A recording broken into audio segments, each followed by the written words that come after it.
Good evening, everyone, and welcome to Kindwyn's Coastal Reads. And today I'm going to be reading to you from the Japanese fairy tales as translated by Lafcadio Hearn and Others. And the story I'm reading today is called The Tongue-Cut Sparrow. Okay, so let's begin. The Tongue-Cut Sparrow. 'Tis said that once upon a time a cross old woman laid some starch in a basin, intending to put it in the clothes in her wash-tub. But a sparrow that a woman, her neighbor, kept as a pet, ate it up. Seeing this, the cross old woman seized the sparrow and saying, "You hateful thing," cut its tongue out and let it go.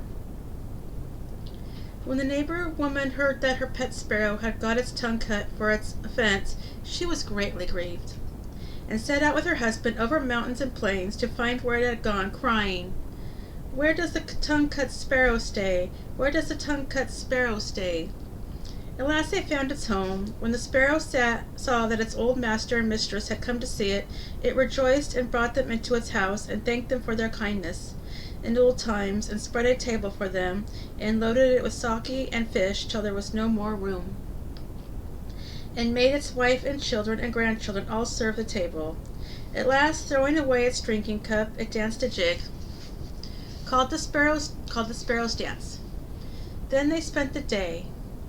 When it began to grow dark, and they began to talk of going home, the sparrow brought out 2 wicker baskets and said, "Will you take the heavy one, or shall I give you the light one?" The old people replied, "We are old, so give us the light one. It will be easier to carry it." The sparrow then gave them the light basket, and they returned with it to their home. "Let us open and see what is in it," they said. And when they opened it and looked, they found gold and silver jewels and rolls of silk. They never expected anything like this. The more they took out, the more they found inside. The supply was inexhaustible. So that house at once became rich and prosperous. When the cross old woman who had cut the sparrow's tongue out saw this, she was filled with envy, and went and asked her neighbor where the sparrow lived and all about the way. "I will go too," she said, and at once set out on her search. Again the sparrow brought up 2 wicker baskets, and asked as before, "Will you take the heavy one, or shall I give you the light one?" Thinking of the treasure would be great in proportion to the weight of the basket, the old woman replied, "Let me have the heavy one." Receiving this, she started home with it on her back, the sparrows laughing at her as she went. It was heavy as a stone and hard to carry, but at last she got it back with her to her house.